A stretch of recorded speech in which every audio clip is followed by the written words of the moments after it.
Christmas Eve. Candles were lit. The table was set for people I thought I could trust. A stranger knocked on my door, cold, soaking wet, standing in the snow with nothing but a quiet look in his eyes, asking for nothing more than a little warmth. My son told me to send him away firmly without hesitation. Instead, I pulled out a chair and handed him a plate. That single decision changed everything because that stranger sitting at the end of my table exposed every scheme my son and daughter-in-law had spent 7 months carefully building. They paid a very heavy price for all of it. There is a peculiar kind of silence that settles inside a jewelry store after the doors are locked for the night. Not the silence of emptiness, something closer to the silence of things holding their breath. The display cases go on glowing. The stones inside them catch what remains of the evening light and throw it back in colors that don't have names. I have been listening to that silence for nearly 50 years, and it has never once worn out its welcome. My name is Arthur Graydon. I built Graydon Gems from a single glass case in a rented room on the second floor above a print shop, and every stone that ever passed through my hands taught me something about patience, about how long it takes for pressure and time to turn raw earth into something worth keeping. I thought I understood people the same way I understood diamonds. I was wrong about that. It took a stranger at my Christmas table to show me just how wrong. Welcome back to Grandpa's Revenge. I'm glad you found your way here. If this is your first time, consider tapping subscribe so the next story comes to you without you having to go looking for it. Before we go any further, I'd love to know, what's the weather like where you're sitting right now? There's something about a cold or rainy day that makes a story like this one settle a little deeper. One more thing worth saying at the start. Some details in this story have been shaped for the telling, and any resemblance to specific real people or events is coincidental. What matters is the truth underneath it. 74 years old, and my trade is jewelry. Not the kind sold out of mall kiosks behind laminated tags next to stones that were grown in a laboratory. A real jeweler, the kind who lifts a rough piece of corundum toward the light and knows before a single instrument is consulted whether a ruby worth cutting lives inside. That knowledge cost me something to acquire. Most things worth knowing do. You earn them in poor light with your eyes burning under a teacher who thought shortcuts were a form of dishonesty. Graydon Gems has occupied the corner of 15th Avenue East and East Mercer in Seattle's Capitol Hill for 45 years. When we first moved in, Capitol Hill hadn't yet become Capitol Hill. It was loading docks and rail lines and a certain breed of man who minded his own business. The neighborhood transformed around us. Galleries first, then restaurants, then the kind of boutique hotels that charge $100 for a drink and sell it on the exposed brick. We never left. The sign over the door has needed fresh paint 3 times over the decades, but the name on it has never wavered. Now it's just Harv and me running the place. Harv Obenhaus has stood behind that front counter for 22 years. He's 68, a touch slower on his feet than he once was, and he has never once come to work without a vest. I asked him about it one afternoon, and he looked at me like the answer was obvious. "Mr. Graydon," he said, "the customers don't come in here to see a man who stopped trying." I had nothing to say to that then, and I still don't. The shop is deceptively compact. 3 display cases set in a U-shape. Behind those, a workroom where the real craft happens, a small office that last saw proper organization sometime in 2018, and a corner by the window where a wooden chair rests at a slight angle against the wall. 30 years that chair has held that spot. For most of them, it was Claudette's. My wife left me in the spring of 2021, pancreatic cancer, swift and unkind, the way those things tend to be.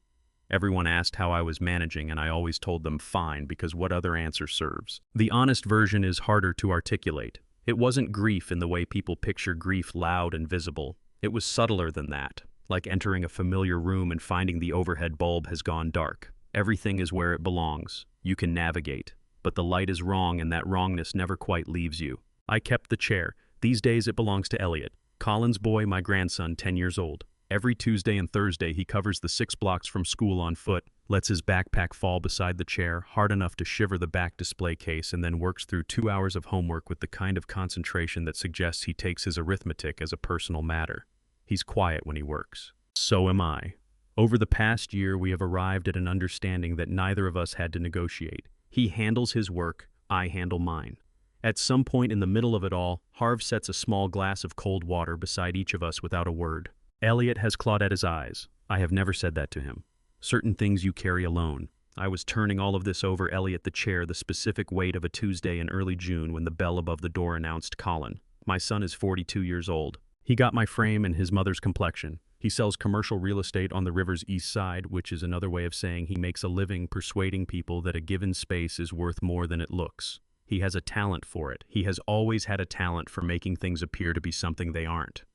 He arrived around 4:30 while Elliot was still head down over a worksheet, and Harv was working the front case with the unhurried automatic motion of someone who has performed that same task 10,000 times. Colin greeted Harv, tousled Elliot's hair with the absent-mindedness of a man already elsewhere in his head, then made his way along the display cases. I observed him from the backroom doorway.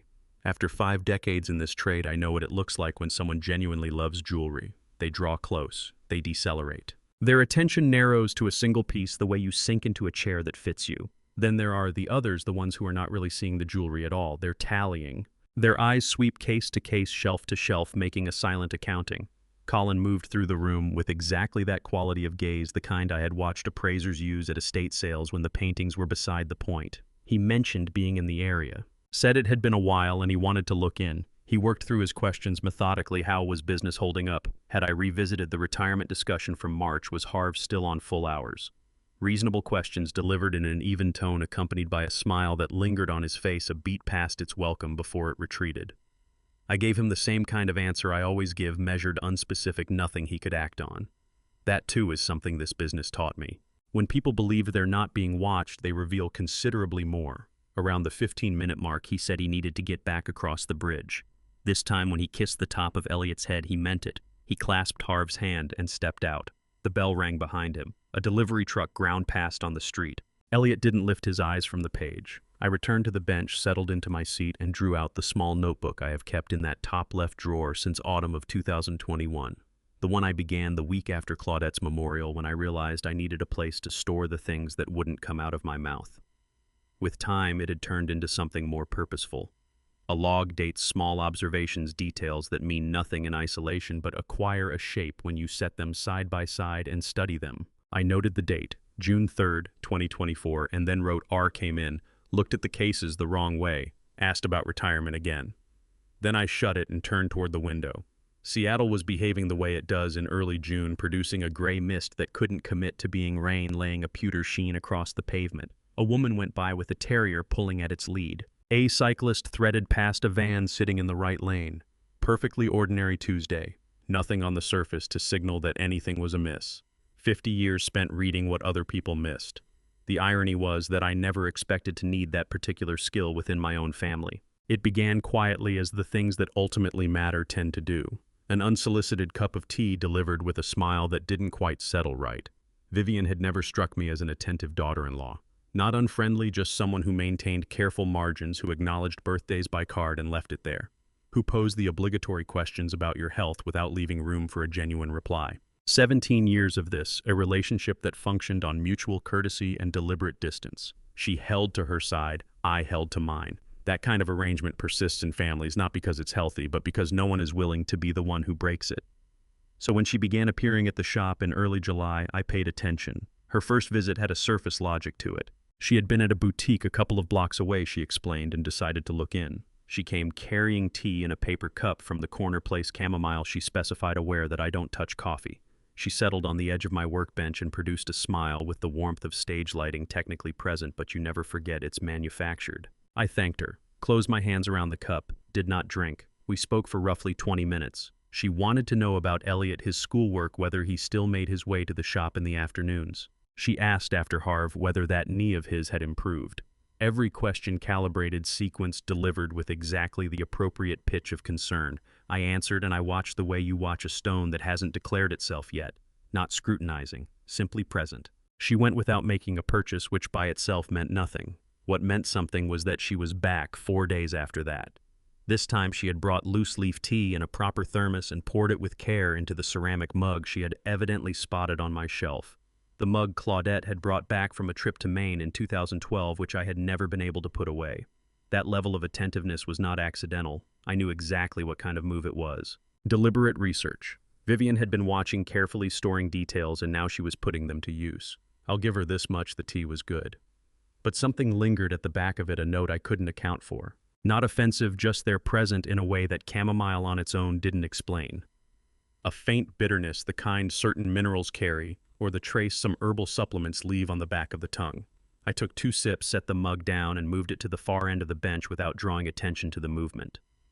That same visit, she raised the subject of the shop's bank accounts. She packaged it carefully.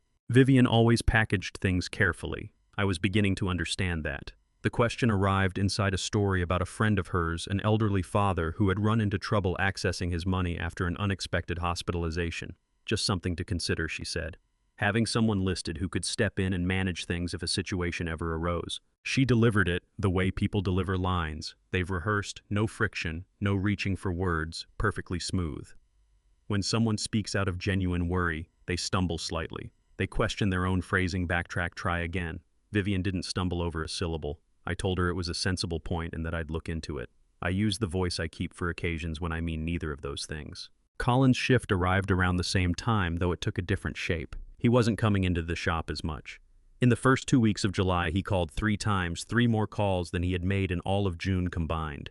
Each conversation ran the same course. He'd open with questions about my health move to the business, and then roughly 2/3 of the way through, he'd steer toward the real destination, retirement. Specifically, whether I'd given any further thought to scaling back, whether I'd visited a financial advisor lately, whether I'd considered bringing someone in to handle the administrative load now that I wasn't getting any younger. That last phrase appeared in every call, same casual delivery, like a passing observation rather than applied pressure. I've sat across from enough negotiators across 45 years of buying and selling to recognize when someone is working a soft spot. Repeat something often enough in a relaxed voice and it gradually stops feeling like a push. After a while, it just sounds like reason. I let him make his case. I told him it was worth considering. Then I guided the conversation toward Elliot's upcoming school year, a subject Colin was always glad to take up because it allowed him to feel like an attentive father. I ended the call when the moment felt right. Afterward, I returned to my bench and turned over something an older man had told me when I was 23, still learning how to distinguish a stone with genuine depth from one that merely performed well under flattering light. The most dangerous buyer in this business, he said, isn't the one who insults you. It's the one who compliments you. That stayed with me for a long time. Then I took out my pen. I don't record every exchange in the notebook, only the ones that leave something behind afterward, the ones with residue. I wrote down what Vivian had said about the bank accounts capturing her exact phrasing. I put down the dates of Colin's calls and the substance of the retirement remarks. I noted the detail about the tea, not as an accusation, just as an entry. A stone of uncertain character set aside for a closer look. By the 3rd week of July, Vivian had visited the shop 5 times. Each visit included something: tea, a pastry from the French place 2 streets over, once a magazine she thought might interest me. Each visit also included a question. Not always about finances or property, sometimes it came at a softer angle.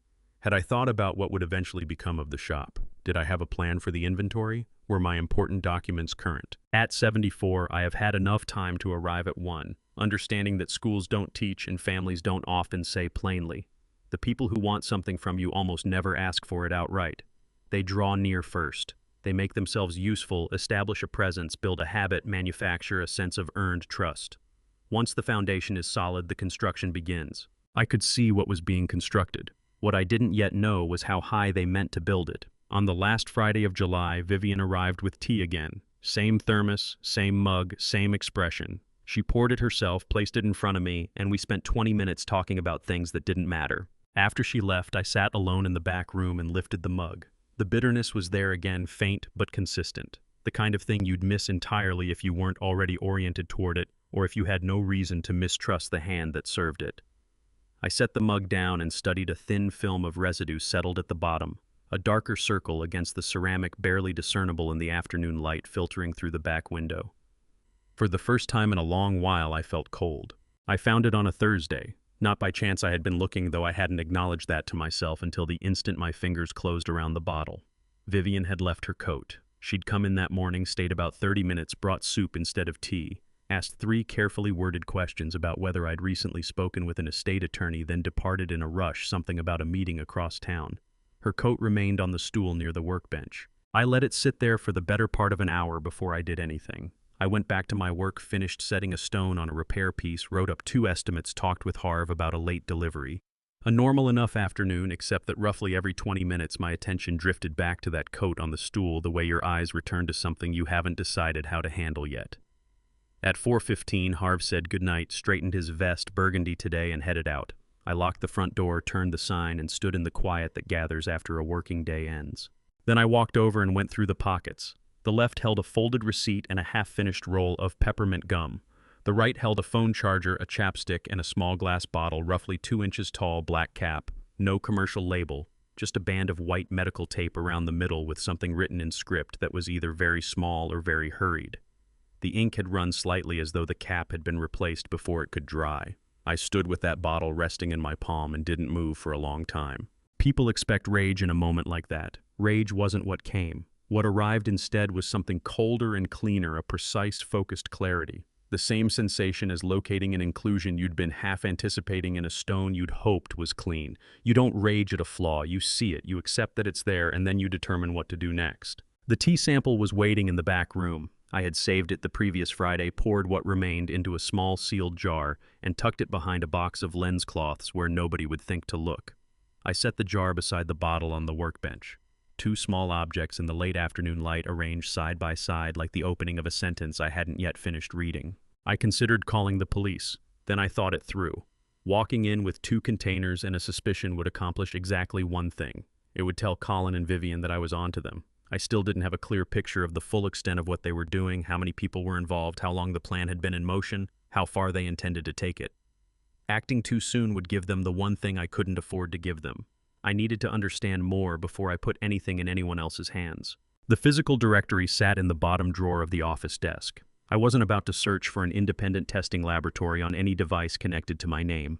On the third page, under Laboratories Analytical and Testing, I found what I was after: a small independent operation on South Jackson Street that accepted private submissions and returned confidential results. No personal identification required.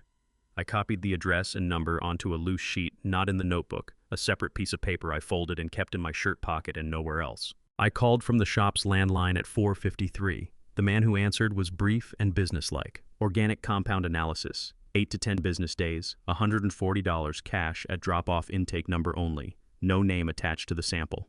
I booked an appointment for the following morning, confirmed the address, and said thank you. After I hung up, I wrapped both containers carefully in a cloth and tucked them into the inside breast pocket of my jacket, locked the front door, locked the office, drove home with the radio off. I didn't go to the kitchen or settle into the living room chair where I typically spent the first hour after closing. I climbed the stairs to the small room at the end of the hall. Claudette's study, the one I had barely entered since the spring of 2021. Her reading chair still angled toward the window, her lamp still on the side table where she'd left it. Her photograph on the shelf, the one from the Washington coast in 2017, the last trip we took before everything shifted. I sat in the wooden chair from the hallway. Not her chair, never her chair, and I talked to her. Quietly at first, then in a voice low enough that it wouldn't have carried past the door. I told her what I'd found. I told her what I believed it pointed to. I told her I wasn't going to move until I had the full picture, because a wrong step at this stage would be worse than no step at all. Claudette had little patience for hesitation dressed up as caution. But she understood the difference between the two better than anyone I've known. Real caution has a plan behind it. Hesitation is just fear with better posture. I wasn't afraid. I didn't yet know the full extent of what they were after or how far they'd taken things. But I knew what the next step had to be. The same way I've always known what a stone needs before it becomes what it was always meant to be. You find the line, you prepare, and when the moment arrives, you commit without reservation. From that night forward, I couldn't afford to be anything less than that.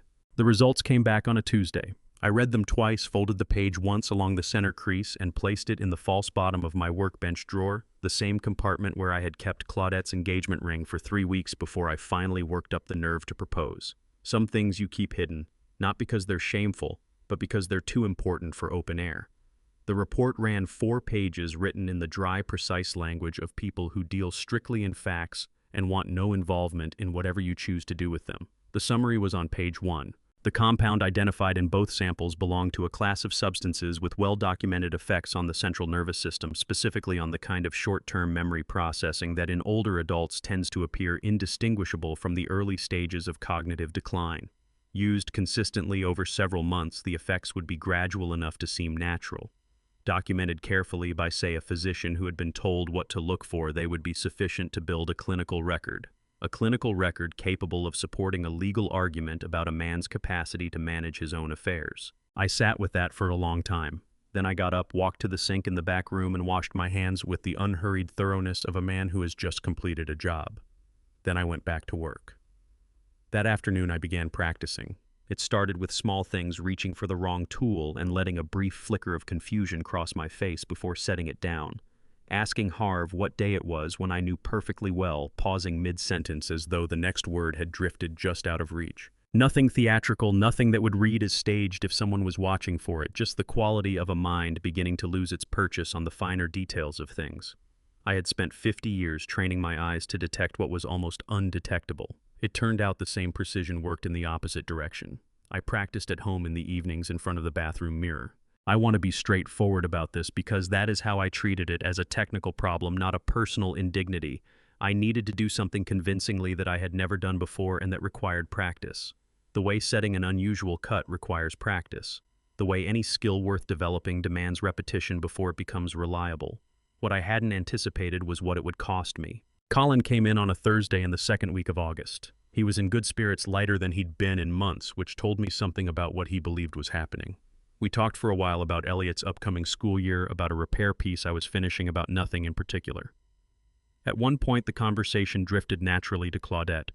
I pretended I couldn't recall the name of the restaurant where we'd celebrated her last birthday, a place on East Madison Street she had loved for years, the kind of detail that lives in your body rather than just your mind, the way certain things do when you've carried them long enough. I let my eyes go slightly unfocused. I said something like, "The Italian place, you know, the one on the west side. She always ordered the same thing," and trailed off with a small, labored frown. Colin said the name of the restaurant. I said, right, of course," and nodded like a man receiving new information rather than one who already knew every syllable of it. He moved on quickly. People always do once they've gotten the confirmation they were looking for. What I had not prepared myself for was what happened in my chest during those 4 seconds. Not grief exactly. I had arrived at something like a settlement with grief over the past 3 years. Something different. Something that felt like a small, precise betrayal of an unspoken agreement I hadn't known I was keeping. Claudette's name in my mouth being used as a prop in a performance she would never have wanted me to give. I stood at the workbench after Colin left and held very still for a moment. Then I picked up my tools and finished the repair piece. That was how I dealt with it every time. The feeling would arrive sharp and quick, and I would let it move through without breaking stride. You don't stop midway through cutting a stone because the work is harder than you expected. You adjust your grip and carry on. Vivian's tea visits continued through August. Each time I followed the same routine, accepting the mug, wrapping both hands around it, exchanging pleasantries, and then when the conversation shifted and Vivian glanced away, tilting the mug toward the small potted spider plant that lived on the corner of the workbench, a plant I'd had for 11 years that had survived drought, neglect, and 2 relocations without complaint. By the 3rd week of August, it was looking considerably worse for it. I didn't feel good about that. No one noticed the change in me except one person. Elliot came in on a Tuesday afternoon, dropped his bag in the usual spot, and settled into the chair with his homework. About 40 minutes in, without looking up from his worksheet, he said, "Grandpa, what are you practicing?" I looked over at him. "What do you mean?" "You keep doing the thing," he said, "where you stop and look like you forgot something, but then you don't actually forget. You go right back to what you were doing." 10 years old, Claudette's eyes, and as it turned out, something of her instinct as well. I considered it for a moment, then I said, "I'm practicing remembering." He studied me with the particular expression children use when they suspect an adult is telling the truth in a way they're not quite meant to grasp. Then he went back to his worksheet. Practicing remembering. It was the most honest thing I'd said to anyone in weeks. By the end of August, the performance had settled into something close to second nature. Colin and Vivian were seeing exactly what they'd expected to see: a man whose edges were softening, whose hold on the particulars of his own life was gently loosening. They were constructing their case on a foundation I was helping them lay, which meant I also knew every stone in it. Some evenings after closing, I'd sit at the bench and extend my hands in front of me, palms down, the way I had done since my apprenticeship, a habit from the years when steadiness was a professional necessity. When a tremor at the wrong instant could destroy a week's work. My hands were steady, both of them every time. That was sufficient. As long as that held, I remained in control of the only thing that counted. Someone would still need to confirm the symptoms. A doctor. And knowing Colin, that arrangement had very likely already been made. September always brings Clifford Fentress to mind. I can't fully account for it. Perhaps it's the quality of the light. Seattle in September has something particular about its afternoons. A low amber slant that comes through the west-facing windows and makes everything appear older than it actually is. September light hits the stones differently.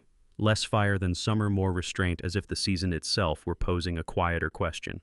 Clifford Fentress would have made something of that observation. He always found the words. I first encountered him in the winter of 1973 when I was 23, freshly transplanted to Seattle from a small eastern Washington town where the pinnacle of anyone's jewelry collection was a high school class ring. Raw aptitude, zero formal training. That was what I brought to the hand-lettered card in the window of a shop in the Pike Place market area that read, "Apprentice wanted, patience required. Pay modest." Modest turned out to be generous in describing the wage. Clifford Fentress was 57 the year I came aboard, which means that in the photographs I still keep from those days, he was precisely the age I am standing here now. There is something quietly disorienting about studying a man you recall as elderly and registering that he was younger then than you are today. It does something to your understanding of how time moves. Compact and deliberate in his bearing, he possessed a pair of hands that operated on their own frequency, perfectly controlled, whether he was talking, disputing, demonstrating, or doing three things at once. He held opinions on virtually everything, and delivered them without hedging. What set him apart was a talent for leaving remarks you only fully decoded 3 years down the road. Early in my first month, I found myself stuck on a basic prong setting, kept fumbling it, and I asked him why exactness mattered so much when the customer would almost certainly never detect the difference. He put down his work, gave me a long look, and said, "A real stone doesn't need to announce itself. It just needs to be placed where the light can find it." Those words went into my journal the same evening. They have not left me since. He handed down everything I understand about this craft. Not only the technical discipline, meticulous as that was, but the larger disposition underneath. The willingness to hold something unfinished rather than force it toward completion before it was right. The conviction that what a stone eventually becomes matters more than whatever raw form it had when you first encountered it. 9 years we worked side by side. After that I launched my own place, and time did what time always does. It moved briskly, pulling everything in its wake.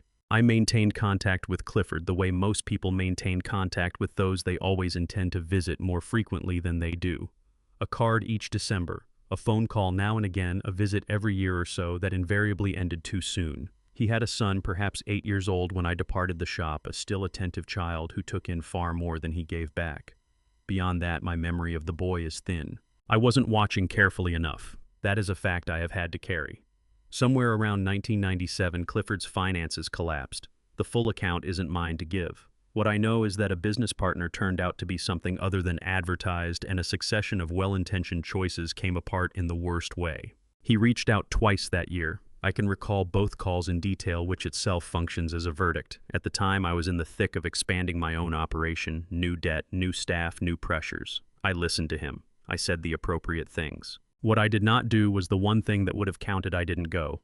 Clifford's shop folded in 1999. He died in the spring of 2001. I learned about it through someone we'd both known, and I learned it 2 weeks late. I mailed flowers to an address I wasn't confident was still his. I assembled the usual justifications, the distance, the lost years, the idea that nothing I could have done would have changed anything. I have never managed to fully credit any of that. In the back workroom, there is a box sitting on the shelf set behind a rank of reference books and a lamp I have been meaning to swap out for years. Inside, folded in dark velvet, rests a rough diamond roughly the size of a large marble, uncut, milky, the particular color of old ice. Clifford placed it on my workbench in the summer of 2000, not long after his shop shuttered and about a year before he was gone. He arrived with it in a small paper bag and set it down without any preamble. "I won't get to it," he said.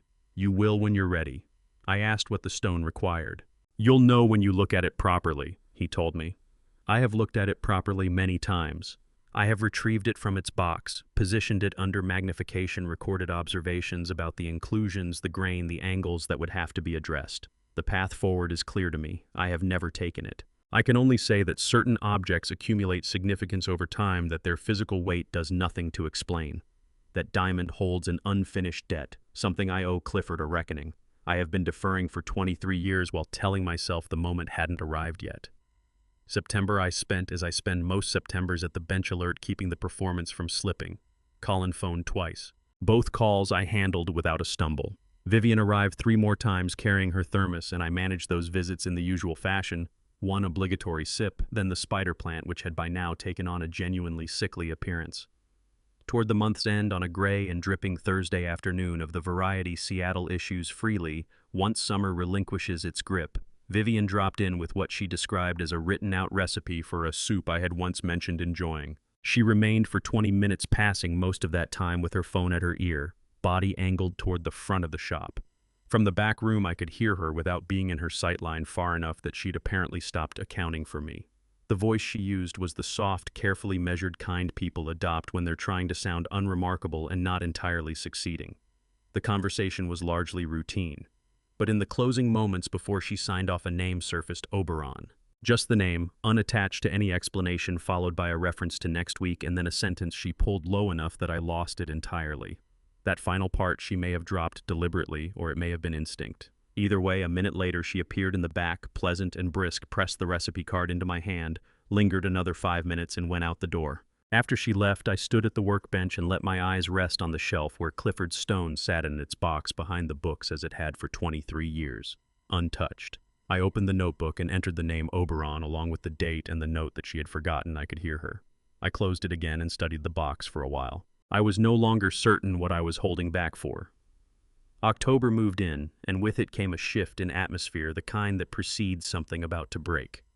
Colin began showing up at the shop with a regularity that had never been his habit, and his manner had changed: less casual drop-in, more deliberate agenda, and he was putting less effort into disguising it than he had during the warmer months. He began circling the question of valuation without ever quite landing on it.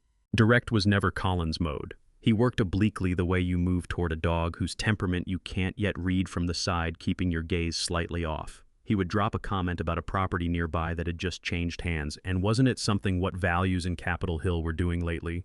He'd mention a friend who'd had a lawyer review his estate papers and turned up several items in need of attention. In the most understated register possible, he'd raise the notion of bringing someone in to survey things purely to lighten the load, to streamline.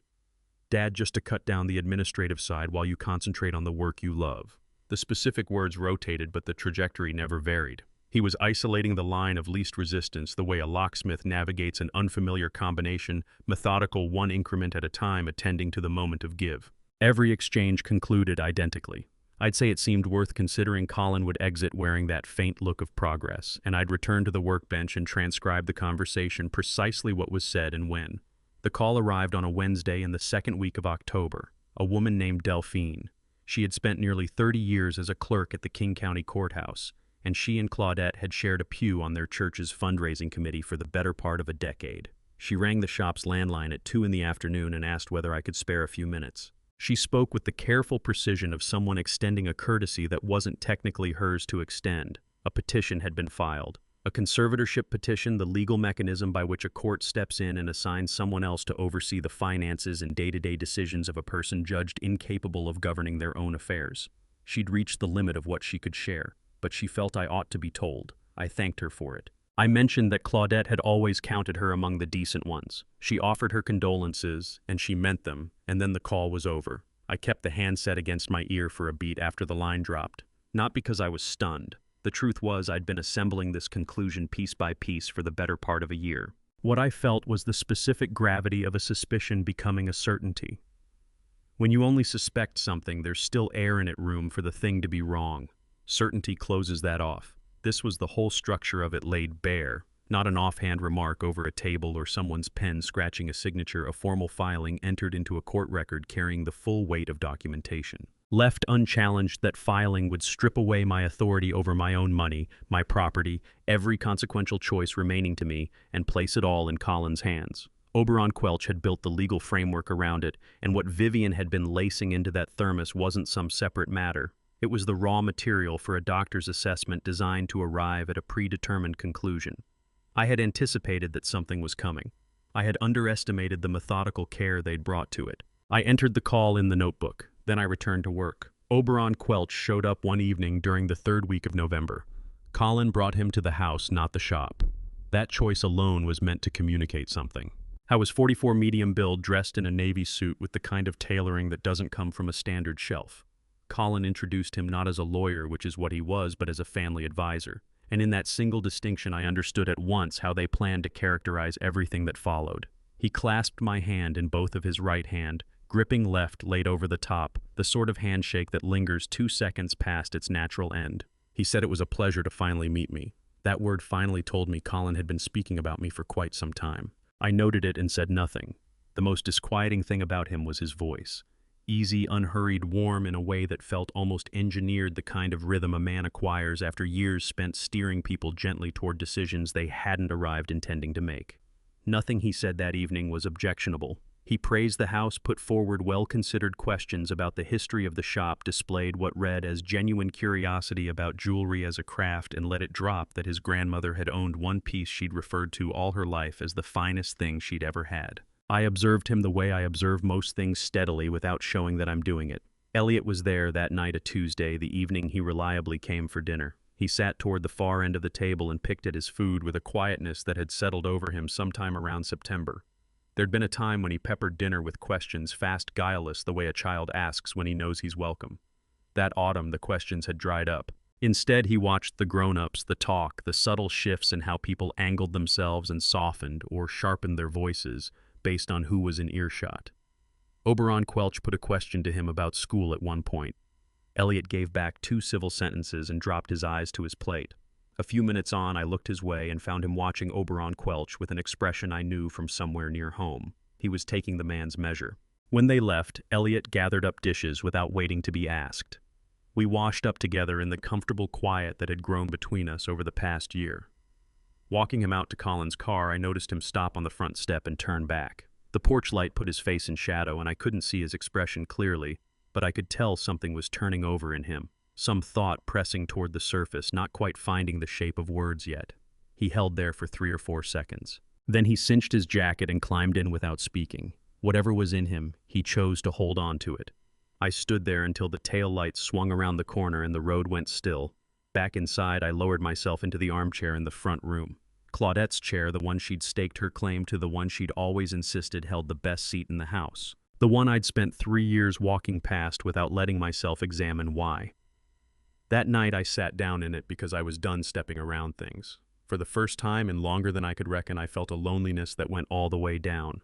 Not the quiet solitude of the preceding 3 years. I'd reached a working peace with that. This was something with an open edge. The loneliness of a man hemmed in by people he can share nothing true with, not a single one of them, not even the boy with his grandmother's eyes who was slowly, silently learning fear for something he had no words for yet. I stayed in that chair a long while. By early December, the machinery was already turning.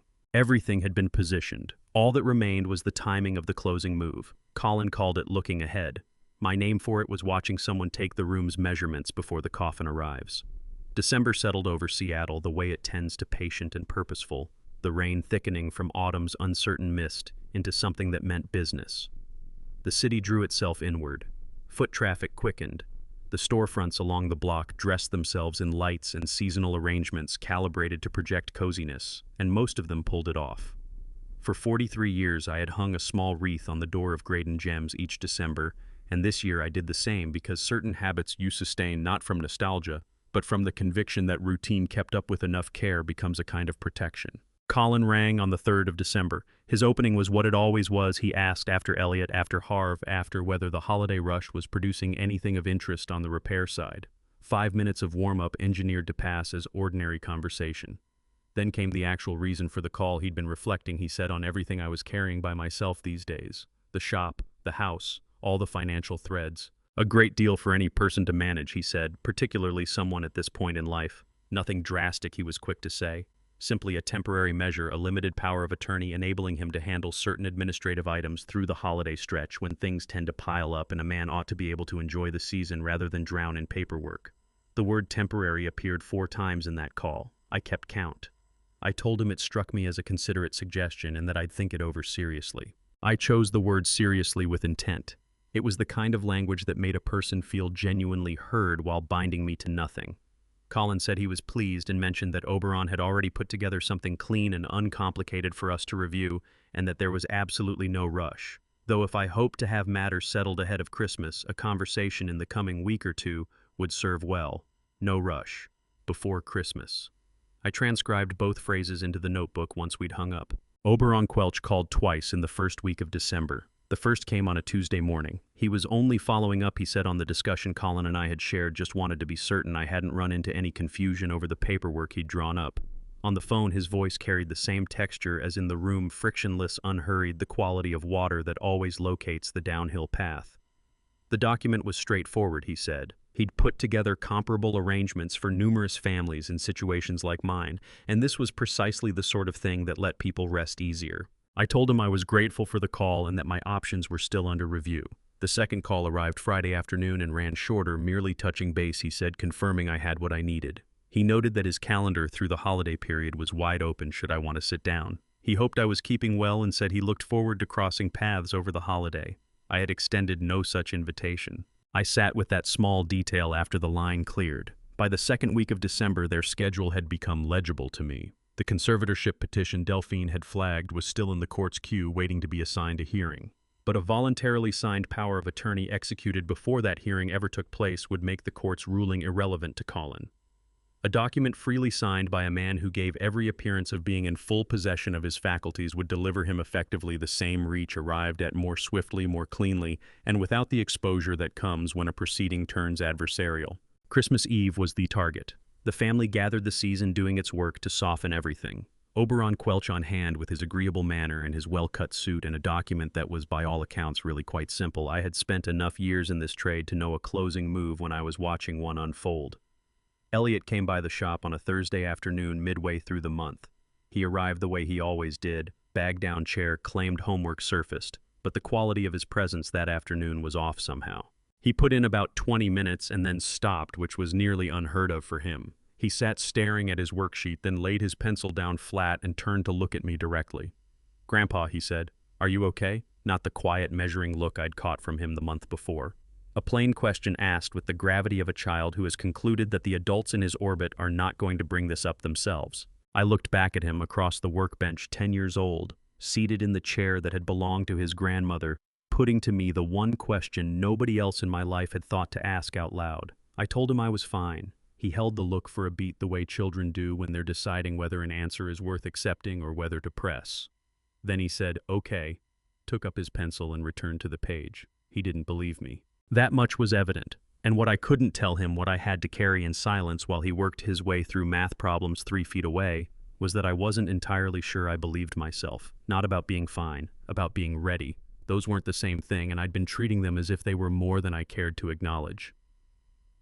That evening, after Elliot had gone and Harv had locked up and the quiet had settled into the shop, I opened the notebook at the workbench. I wrote down Oberon Quelch's name and the dates of both calls and the precise wording he'd used each time. I recorded Colin's language from the third temporary administrative peace of mind and the fact that he'd apparently already told Oberon Quelch I would likely be sitting down with him shortly before I had agreed to anything of the kind. I noted the phrase Oberon Quelch had volunteered about the holiday, the one about looking forward to seeing me unsolicited. Then I closed the notebook and set my pen aside. They believed I was stalled, held in place by fog or drift, or the slow wearing down they'd been engineering since July. They believed the man behind that workbench was precisely the figure they'd spent months constructing. They were mistaken about that. They had been mistaken from the start. I wasn't stalled. I was getting ready. And the distance between those two things was something I would eventually be grateful they never grasped.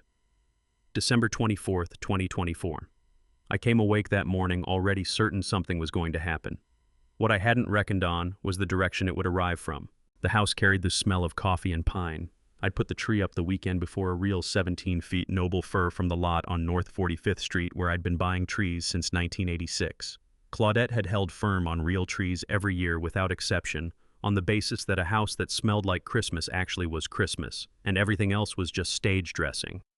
I had kept that tradition in her absence the same way I kept most of what had been ours, not out of sentiment precisely, but because certain habits put down roots deep enough that pulling them out would disturb more than you're willing to lose. Elliot arrived at 9. Colin had left him on the way to some errand which suited me well. It meant I had Elliot to myself for most of the morning, and the morning turned out to be the day's best portion. He came through the door with his coat still half on and launched immediately into a critical survey of the tree's ornament arrangement, which he judged to be deficient along the lower left. I handed him the box and stepped back. We moved through the morning together, Elliot redistributing ornaments with the focused intensity of someone who holds firm aesthetic convictions and has no tolerance for balance that falls short of right, and me in the kitchen going back and forth between the stove and the counter with the unhurried rhythm of a man who has been cooking Christmas dinner for 50 years and stopped needing a recipe sometime in the early 90s. The turkey had gone in at 7. The potatoes were standing by. The cobbler Claudette's recipe made from memory was cooling on the rack beside the window. Elliot had found a station on his phone that ran nothing but old Christmas standards, and he'd placed it on the counter where it pushed warmth through the kitchen, familiar and oddly remote. At the same time, the way songs get, when you've heard them so many times, they stop being music and start being years. Bing Crosby Perry, Como the occasional Andy Williams. At one point, Elliot's voice drifted out from somewhere deep in the lower branches. Grandpa, did you know that White Christmas was written by a Jewish man who was missing the Christmases of his childhood? I told him I did know that. I think that's kind of the whole point of it, he said. Then, it's not really about snow, it's about missing something. The boy was 10 years old. I let that sit for a moment before I answered. Then I told him that was probably the most accurate reading anyone had ever offered of that song. He came out from the branches looking satisfied, a strand of tinsel resting in his hair that he remained unaware of until Harv, who stopped in briefly to drop off a card, pointed it out about an hour later. The morning was good. I want to be plain about that. Whatever followed the morning was genuinely quietly good. The kind of ordinary goodness you don't register for what it is while it's occurring, only later set against what comes next does it come into focus. Colin and Vivian arrived at 500. Colin was in bright spirits with the particular energy of a man who is satisfied that the day is tracking to plan. He brought wine, made himself at home in the kitchen without waiting to be asked, and moved through the house with the ease of someone who had already begun somewhere inside himself to think of it as his. Vivian was quieter than her usual. She embraced me when she came in, which wasn't always her habit, and her gaze moved briefly around the room in a way that didn't quite read as casual. Elliot withdrew to a corner of the living room with a book which was new. He used to stay near the adults at family occasions. This year he had apparently concluded that a certain measure of distance was a reasonable answer to something he couldn't yet put words to. Oberon Quelch arrived at 6:17. Colin introduced him again as a family advisor, same framing as November, delivered with the same practiced ease. Oberon Quelch gripped my hand in his familiar way. 2 seconds past the natural end of a handshake, and offered something warm about what a pleasure it was to be included in such a fine evening. He had brought a bottle of wine more expensive than the one Colin had brought, which I registered and left unremarked. The four of us moved through the hour before dinner with the considered civility of people each waiting for something while trying not to appear to be waiting. Colin asked about the shop. Oberon Quelch put thoughtful questions about the block, the history of the house. Vivian set the table, moving between kitchen and dining room with a quiet efficiency that would have looked like helpfulness if I hadn't been watching where her eyes went. I was watching. It was during one of Vivian's trips through the kitchen. She was reaching for the serving dishes in the cabinet above the refrigerator when I crossed to the counter to check on something at the stove, moving along the kitchen table on my way. The folder sat at the far end of the table, partially hidden under Colin's coat. He'd draped the coat over the chair back when he arrived, and the folder had been beneath it or tucked inside it and had shifted partially into view sometime in the last hour. A plain manila folder, the kind available at any office supply store, with a white label across the tab. Graydon Estate Transfer of Assets, December 24th. I took it in during the span of a single step. I did not break stride. I did not let anything move across my face. I checked the burner I had come to check, made a small adjustment, and returned to the living room. I had been performing small, unremarkable actions for 5 months. This was the one that mattered most.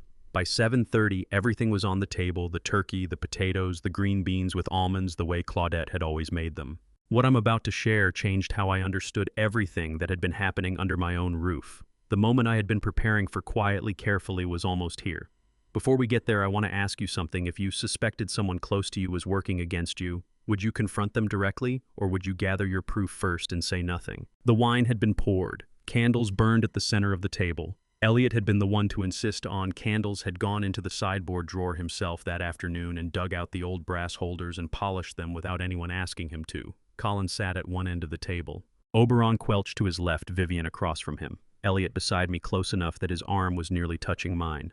The clock on the wall showed 7:42 p.m. I looked around at everything the table set, each person positioned where they had arranged to be. The room warm, the candles steady, the food slowly going cold, the way it does when a table full of people are holding their breath for something before they'll allow themselves to begin.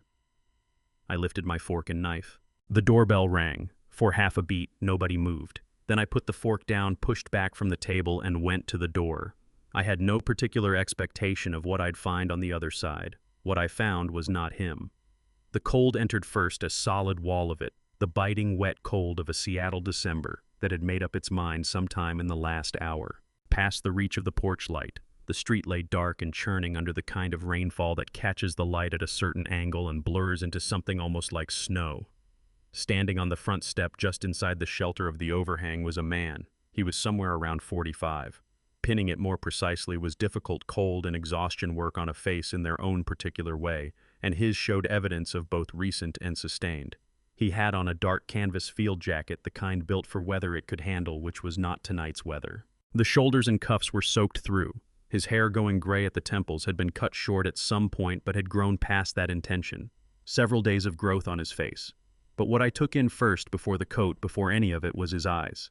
They were tired. Genuinely so, in the way that a single bad night doesn't produce. But they were also sharply, unsettlingly alert. There was no drift in them. They moved over me with a quiet, deliberate attention that I recognized even if I couldn't have immediately named where from. He said he was sorry for the interruption. He explained he'd been on foot for a while, that the storm had intensified faster than he'd counted on, and asked whether he might find somewhere dry to wait it out, and if there was any chance of it something to eat. He laid it out plainly, without effect, without the rhythms of a person accustomed to working a pitch. He was reporting circumstances and making a request, and he clearly had no expectation attached to the answer either way. I looked at him for a moment.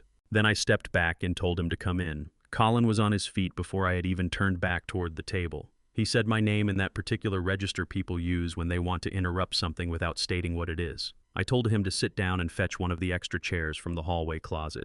He said quietly, in the way he spoke when he wanted his meaning to land, that we had no idea who this person was and that this might not be the wisest call. I acknowledged that we didn't know him. That was in general what distinguished a stranger from someone you knew. I went to the kitchen for another plate. Vivian said something about safety, about not knowing what you were letting in on a night like this. Her voice was measured and full of concern in a way that would have passed for genuine if I hadn't spent the past 6 months filing away the things about Vivian that seemed genuine and weren't. I didn't address that either. Oberon Quelch said nothing. He had turned in his chair when the man came through the door and stayed that way, watching with an expression that had gone careful in a manner I hadn't seen from him before. He was taking stock of something. I wasn't yet certain what. Harv had told me once, years back, that you absorb more about a person in the first 30 seconds after the unexpected than you do in a year of ordinary circumstances. What I learned in those 30 seconds, Colin's first reflex was to assert control. Vivian's was alarm real or perform, the result was the same. Oberon Quelch's was calculation. The man settled into the chair that Colin had retrieved from the hallway with unconcealed reluctance. He shrugged off the wet coat at my suggestion and draped it over the chair back. It was saturated enough to leave a small, dark impression on the wood. He sat with his hands resting in his lap and kept his eyes on the table with the specific self-containment of a person who has learned to occupy only the space they've been granted, and no more. I spooned food onto a plate for him, turkey potatoes, green beans. He thanked me in a voice that was low and even, and he began to eat. He ate slowly, not performing, not enacting gratitude for an audience, just slowly, in the manner of someone for whom the pace of eating had long ago stopped being a social signal. He ate as hungry people eat when they have learned to keep that hunger from running ahead of them. I had seen that quality before in people who had spent stretches of time in situations where managing small things was the only form of control on offer. Elliot watched him from across the table with the frank, unguarded attention that children use before the world teaches them it reads as rude. The rest of the table had reorganized itself into a reasonable facsimile of an ordinary dinner. Colin directing something at Oberon Quelch about a development project. Vivian refilling her glass, the conversation flowing over and past the man at the end of the table the way water finds its path around whatever sits in it. I kept my attention on the man. Midway through the plate, without glancing up from his food, he reached into the inside pocket of the damp coat hanging behind him and placed something at the corner of the table beside his dish. A phone, older model, the screen bearing the wear of regular use along its edges. The case was an incongruous pale pink, the kind that comes on a handset bought second-hand or passed down from someone else. He'd wrapped the phone in a single layer of thin plastic, the type from a produce bag, sealed at the top with a rubber band. The plastic had gone slightly cloudy in the warmth of the room. He set it down the way a person sets down something they intend to keep within reach, not drawing attention to it, just close by. Elliot looked at the phone, then at the man, and then, with the directness I had come to count among his most dependable qualities, said, "Are you a police officer?" The man raised his eyes from his plate. He looked at Elliot for a moment. Not the quick, dismissive glance adults tend to offer children when they're answering something they don't consider worth their full attention, but a genuine pause as though the question merited it. Then he said, "I used to do something like that." Elliot gave a nod, apparently satisfied, and picked his fork back up. I noted the answer. I noted the phone. I noted the way the man had looked at Elliot attentively with something that might have been a recognition of a quality he held in some regard. I cataloged all of it without a word because that was what the moment called for. And then I became aware in the oblique peripheral way you notice things you've trained yourself to catch that Oberon Quelch had gone very still. His gaze had dropped to the phone sitting at the corner of the table. Then it moved to the man seated beside it. The look was controlled, nothing in it that would register as alarm to a casual observer. But I had been watching Oberon Quelch for 2 months and I knew what ease looked like on his face. This was not it. Something flickered across his expression. Subtle but legible. The look of a man who has encountered a face he recognized from somewhere he hadn't counted on encountering it again. For the first time that evening, Oberon Quelch did not look comfortable at all. Oberon Quelch made his first mistake exactly 11 minutes after the stranger sat down. I know the timing precisely because I had been tracking the clock on the wall above the sideboard. Not conspicuously, not the way you watch something when you want it noticed, but in the peripheral, habitual manner of a man who has spent 50 years doing exacting work against measured time. Dinner had resumed after a fashion. Dishes circled the table. Wine was poured again. Colin had redirected the conversation toward property values in the West Hills, and Oberon Quelch had followed along with the pleasant, attentive engagement that appeared to be his factory setting, regardless of circumstance. The stranger ate quietly and offered nothing. 11 minutes in, Oberon Quelch set his fork down, reached into the leather portfolio he'd propped against the chair leg when he arrived, and withdrew a folder. Not the manila folder I'd spotted on the kitchen table. This one was newer, a presentation folder, the sort you select when you want a thing to read as deliberate rather than improvised. He placed it on the table beside his dish and fixed me with the expression he'd been carefully calibrating the whole evening. He said he hoped I wouldn't mind. The timing wasn't perfect, he acknowledged, but since everyone was gathered, this might be a natural moment to spend a few minutes looking over something he and Colin had put together. A straightforward document, he said. A temporary arrangement letting Colin assist with certain administrative matters in the months ahead. Nothing locked in permanently. He nudged the folder a few inches toward me. From the far end of the table, a pleasant voice said, "What kind of attorney brings paperwork to Christmas dinner?" The table went quiet the way it does when something lands that everyone heard and nobody was ready for. Oberon Quelch turned toward the stranger with an expression working hard to stay hospitable and falling just short. He offered something about the holidays being a natural time for families to get their affairs in order. The stranger gave a slow nod as if genuinely weighing this. Then he said, "Is that a private power of attorney or something filed through the court?"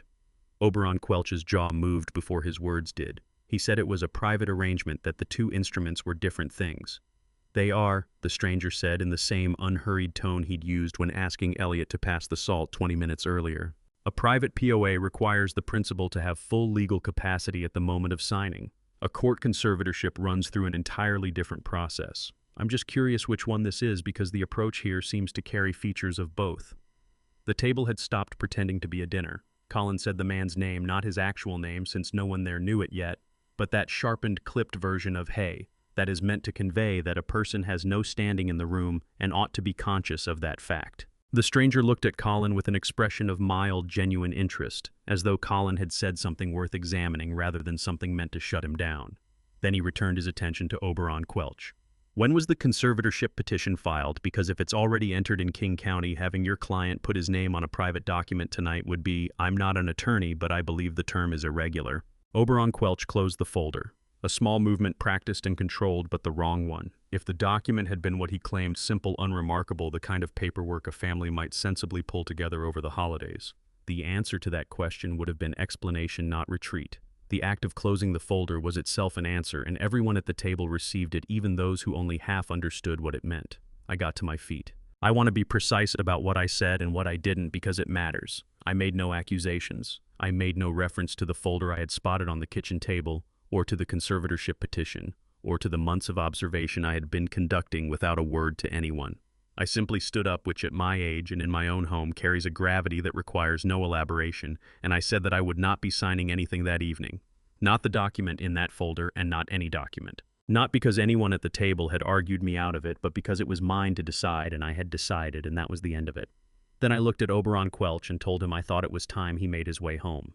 He held my gaze for 3 seconds. I counted those as well. Then he gathered his portfolio, excused himself with the kind of formal courtesy that is indistinguishable from contempt if you have the eye for it, and collected his coat from the front closet. I heard the door open and close. I didn't go to see him out. I sat back down. Elliot was studying his plate with the careful neutrality of a child who has absorbed considerably more than the adults in the room planned for him to absorb. and has concluded that stillness is the wisest response available to him. His fork lay at a measured angle across the rim of the plate, the posture of someone who finished eating some time ago and has been sitting with that fact quietly. The color had left Colin's face in the particular way it leaves the face of a man whose backup plans have just run out. He sat very upright, the way people sit when they are projecting control over something that has moved past their control. His wine glass stood in front of him untouched for some time now. Vivian looked at Colin. Colin's eyes went to the phone at the corner of the table, pale pink case still wrapped in its produce bag plastic, sitting where the stranger had set it an hour ago, undisturbed by its owner through an entire dinner and everything that came after it. No one said anything for a long stretch. The candles had burned down by an inch since we'd first sat. The food had traveled from warm to cool in the patient, indifferent way food does when the people around it have found other things occupying their minds. At the windows, the rain continued steady, unhurried, no particular place it needed to be. After Colin and Vivian went upstairs, I asked the man whether he wanted more tea. He said yes. I put on 2 cups, the proper kind, nothing added to either. It was the first time in months I had made tea in that kitchen for someone without pausing to think carefully about what I was putting into it. The difference registered, even if only to me. We sat at the cleared kitchen table. The good dishes were piled beside the sink. Outside, the rain kept its quiet exchange with the window panes. The house had gone quiet in the particular fashion of people pretending to sleep, a different silence from real sleep, thinner, closer to a held breath. I had lived here long enough to distinguish one from the other without deliberate thought. I set his cup across from me and sat down. "Your name," I said, not a question, just the place to begin. He curled both hands around the cup the way a person does when warmth is still something they have to consciously allow themselves to accept. He looked at the cup a moment, then at me.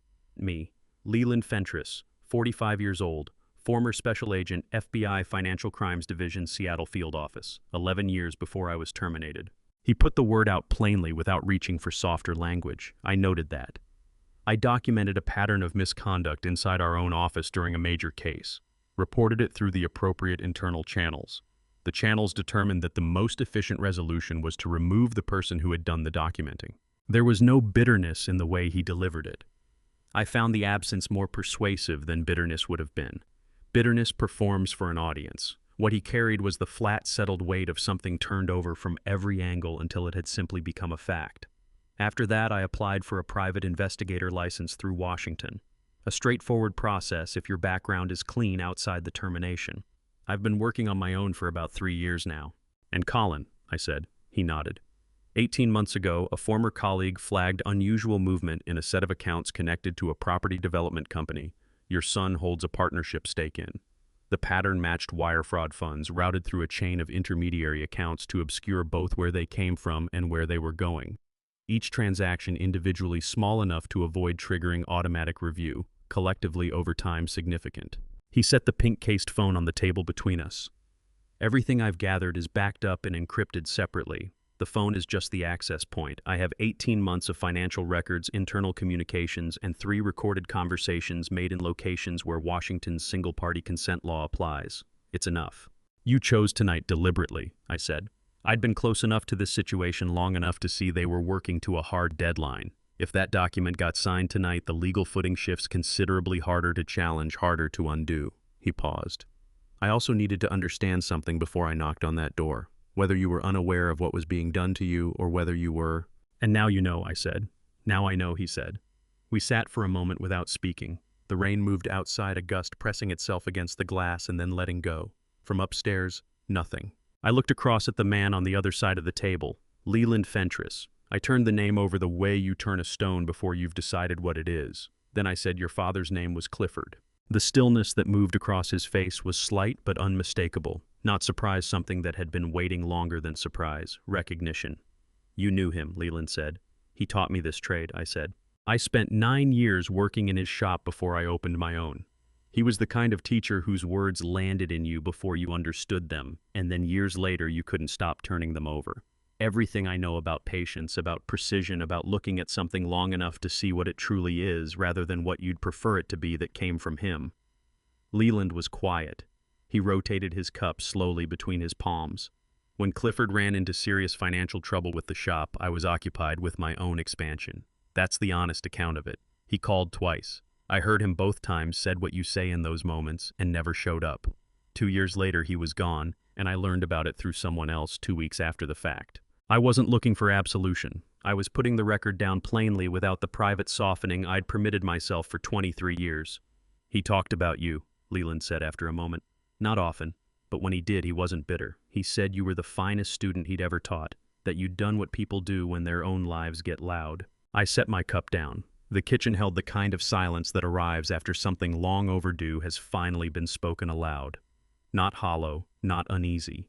The silence of a room that has just been given something it needed to carry. I owe your father more than I can account for, I said.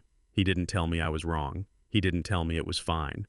He looked at me with those steady, unhurried eyes, his father's way of seeing, and gave a single nod. I asked whether he wanted to stay, not because I needed the help. The work I'd been doing for 6 months I had done on my own and was capable of carrying forward alone. But there was a debt I had been holding since the spring of 2001 that had never found anywhere to settle. Across that kitchen table sat the only person alive to whom any portion of it could be returned. I asked him if he wanted to stay. Not for me, for Clifford. I was awake at 5:47 on Christmas morning. The house was dark still, the particular dark that exists for roughly 40 minutes in late December before the gray comes in. Not light yet, just a slow yielding of the black. I lay quiet for a moment and listened. Nothing from upstairs. Nothing from the living room, which meant Leland was either still asleep on the sofa or awake and keeping it to himself. Either way, it didn't ask anything of me yet. I got up, went downstairs, and put on the coffee. There is something clarifying about being the first one awake in a house full of people who don't know they're being watched. The rooms look different before anyone has moved through them, more truthful somehow. In the early gray light, the living room was a record of what the previous night had left behind. The dinner table cleared, but the chairs not quite returned to their places. The front closet door still standing slightly open where Oberon Quelch had retrieved his coat. The small dark impression on the dining chair where a wet jacket had rested for 2 hours. Leland was awake. I was sitting up on the sofa blanket across his lap, the pink-cased phone in his hand, its screen casting a faint glow against his face. He looked up when I came in carrying both cups. We said nothing for a few minutes. Just the coffee and the early morning and the house beginning to make its small sounds, a floorboard upstairs, the old heating system clicking on the particular noises of a structure inhabited long enough to have developed its own rhythms. Then Leland said, "I went through the property records last night after you turned in." I looked at him. "There's a lien on the shop," he said. "Recorded 8 months ago in King County. Graydon Gems. The building, the business license, the inventory valuation used as collateral on a loan of $420,000. He paused. "The signature on the application isn't yours." I held my cup in both hands and looked out the back window. The yard was under a thin layer of overnight snow, not deep, the kind Seattle gets that looks settled from inside but starts retreating by 10 in the morning. Claudette's rose bushes along the back fence were just visible above it, bare and angular in the gray. 45 years. I had built that shop over 45 years. The same way you build anything that holds slowly without shortcuts, attending to the things most people consider too small to warrant their attention. And 8 months ago, while I was measuring my words and watching my son's eyes move across my display cases, someone had put a mortgage on it without my knowledge or my name. I didn't speak. There was nothing to say that the silence didn't already hold. "It's federal," Leland said quietly. "Forging a property owner's signature on a loan application, that's not a civil matter. That's 18 U.S.C. 1014 mortgage fraud. The lender was a federally insured institution. That makes it a federal offense." I gave one nod. I kept my eyes on the yard. Elliot came downstairs at 7:14, still in his pajamas, hair at an angle that suggested he had slept in defiance of gravity. He stopped at the foot of the stairs, gave Leland a careful look of the kind he applied to most things, and apparently concluded that a man on your grandfather's sofa Christmas morning fell within an acceptable range of unusual. He went to the tree. I watched him work through the presents, methodical, reading each tag first, sorting by size, saving the largest for last, the way a child does when he understands that anticipation is part of the value. He said thank you for each one in the genuine way, not the performed way. He held up the drafting set I'd tracked down at a specialty shop near the Pike Place Market area. He'd mentioned wanting one once in passing, the way children mention things they don't expect anyone to retain, and he looked at it for a long moment before his eyes came over to me. He didn't say anything. He didn't need to. Colin came down at 8:30. He was fully dressed, which told me he hadn't slept as well as he intended to appear. He said good morning to me, good morning to Elliot, and registered Leland's presence with the particular blankness of a man who has settled on the strategy of treating an uncomfortable situation as a minor inconvenience rather than the significant problem it represents. He asked whether there was more coffee. I told him it was on the counter. He poured a cup, positioned himself at the kitchen island, and spoke to me about Elliot's school break, about a restaurant he and Vivian had been meaning to try, about the weather forecast through the end of the week. Ordinary conversation assembled with care and delivered with the practiced ease of a man who has learned that filling the available silence with commonplace words makes it harder for anything else to occupy the space. The folder with Graydon Estate on the tab had vanished from the kitchen table. He'd removed it sometime between last night and this morning. I noted its absence the way I note most things, without comment, in the part of my mind where I keep what I know separated from what I choose to show. Vivian didn't come downstairs until after 11. She appeared briefly, made tea, exchanged a few words with Elliot about his presence, and went back upstairs. At 12:40, while Elliot and I were at the kitchen table working through a compass attachment on the drafting set that neither of us had seen before, Vivian's phone rang from somewhere above us. One ring, perhaps two, and then silence. She either hadn't answered it or had answered and cut it short almost immediately. I couldn't make out which. What I could hear about 4 minutes later was the sound of her moving across the floor overhead with a different quality of step than before. Elliot looked up from the compass. "Is Vivian okay?" he asked. "I think she's just tired," I said. He accepted this with the particular patience of a child who has figured out that certain adult explanations are placeholders rather than answers, and went back to the compass. I looked at the ceiling for a moment, then returned to the compass as well. That Christmas I learned something I should have known already. That quiet is not the same thing as still. That a surface with nothing visible moving on it can be running fast underneath. They hadn't stopped. The previous night had cost them Oberon Quelch and the document and the timeline they had constructed around it. People who scheme the way Colin and Vivian had been scheming for nearly a year don't abandon their objectives when one evening goes sideways. What they abandon is the approach. By December 27th, the seams in their arrangement had begun to pull apart, not visibly to them, but clearly enough to me. Those hollow days between Christmas and the New Year have a texture unlike any other in a home where something is broken, and everyone has agreed without saying so to pretend otherwise. The household kept moving. Food got prepared, plates got rinsed, words got exchanged, but something underneath all of it had shifted. A faint wrongness, the way a gemstone reads is perfect until the light catches it at the right angle and every flaw inside it lights up at once. 6 months I'd been tilting things toward that angle. By the 27th I was seeing clearly. What I caught first was the gap that had opened between them. Colin and Vivian had spent enough years together to develop the kind of unspoken choreography that long partnerships build, an instinctive sense of who takes which chair, who yields on what subject, who speaks into silence, and who leaves it alone. That choreography had cracked. Nothing dramatic. Each moment could be dismissed on its own. Vivian settling into the armchair across the room instead of the sofa where Colin sat. Colin putting a question to her directly, and Vivian's answer arriving a half-beat behind the delay of someone whose attention has been elsewhere. Colin lifting her phone from the counter not to check it, just to move it, eyes tracking her face the whole time. She gave him nothing, and that blankness was itself a kind of answer. I cataloged all of it from the edges of the room the same way I'd been cataloging things since July, and held my tongue. Morning of the 27th, Vivian said she was heading out for a walk. Taken alone, unremarkable, she'd always used movement to level herself out, always been that kind of person. But the circumstances didn't fit. 38 degrees, the pavement still glazed from the freeze overnight. She laced up her good boots, wrestled into her heaviest coat, told us she'd be back soon, and slipped out before anyone could think to go with her. From the front window, I watched her reach the end of the block and bear left opposite the park, which was where she normally went, her stride purposeful, the gait of someone with somewhere specific to be rather than someone simply clearing their head. I let her go. Leland didn't. He'd been standing in the kitchen when she walked out the front, and within 30 seconds he was through the back door and around the side of the house, moving with the practiced calm of a man for whom tailing someone had long since stopped feeling like an effort. I held my position at the window and watched the empty street.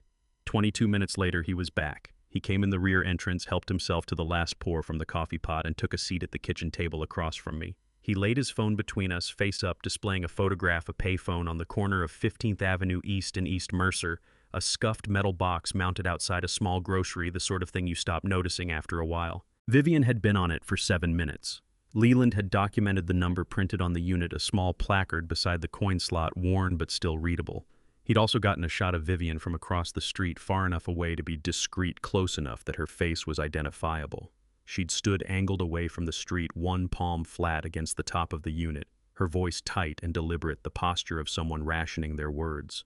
She bypassed her own cell, Leland said, no number showing up in her personal log, and she bypassed the house phone, nothing connecting the call to this address. Who was she calling? I asked. Still working that out, he said. The payphone gives me somewhere to start.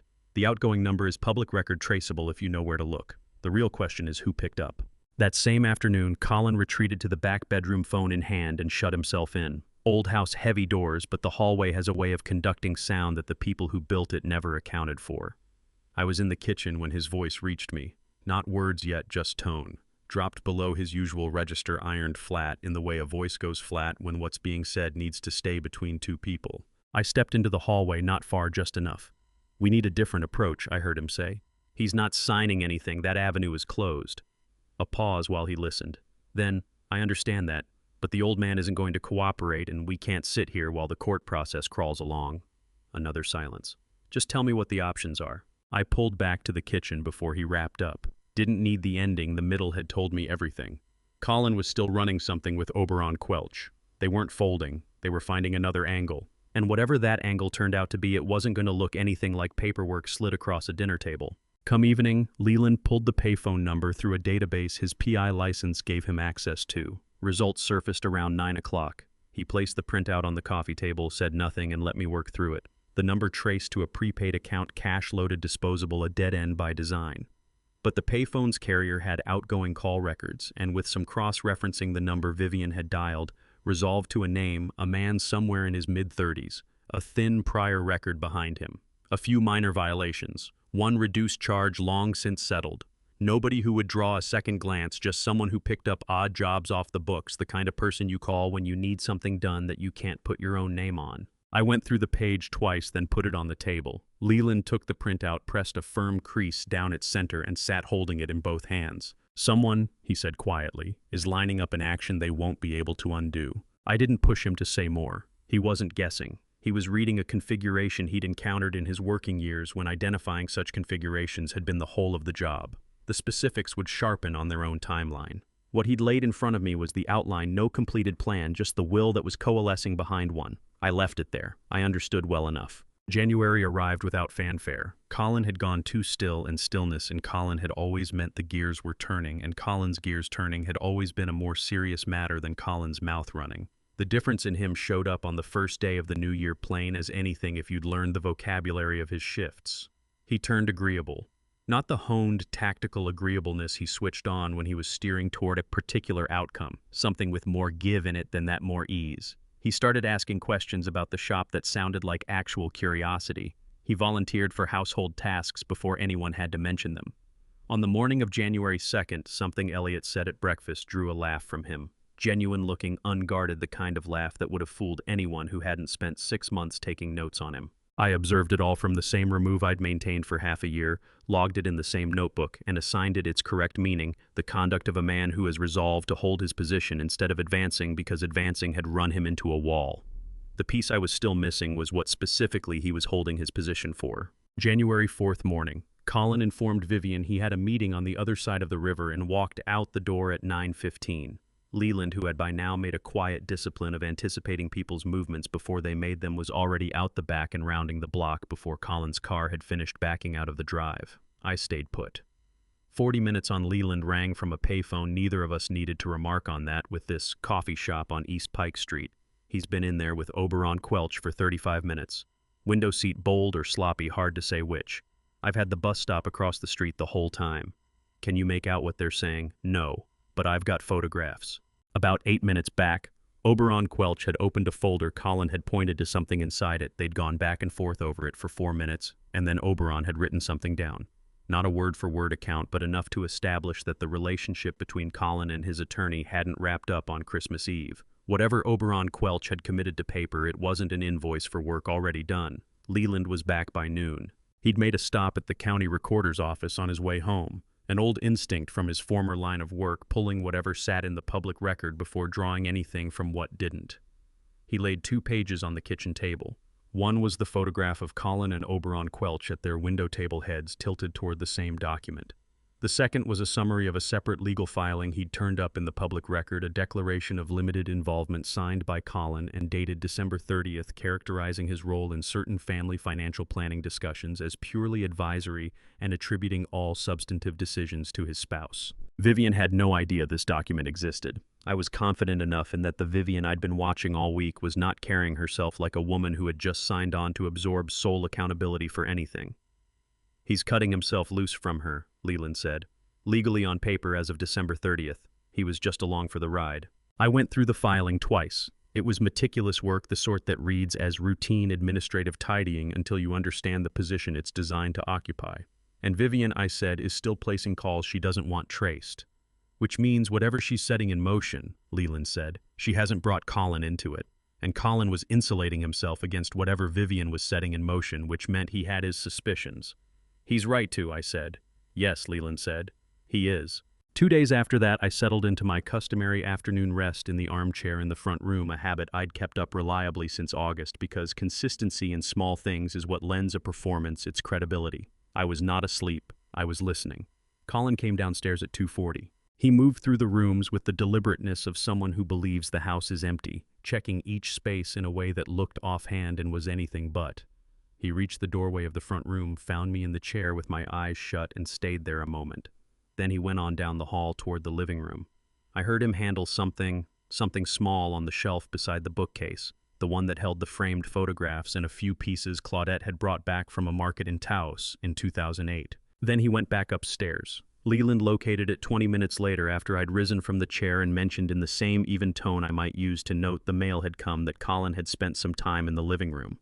Leland ran his hand along the underside of that shelf and came away with a small rectangular device roughly the dimensions of a book of matches, a compact voice-activated recorder, the consumer variety you can find at any electronics retailer. He set it on the kitchen table and looked at it without touching it a second time. "Washington," he said. "Two-party consent," I said. He nodded. "ORS 165.540. Recording a private conversation without the knowledge and agreement of all parties present is a criminal matter in this state." Colin had planted a recording device in my home in a room where private conversations took place routinely without the awareness or consent of anyone who used it. The instrument he had placed there to gather evidence against Vivian was itself evidence against Colin.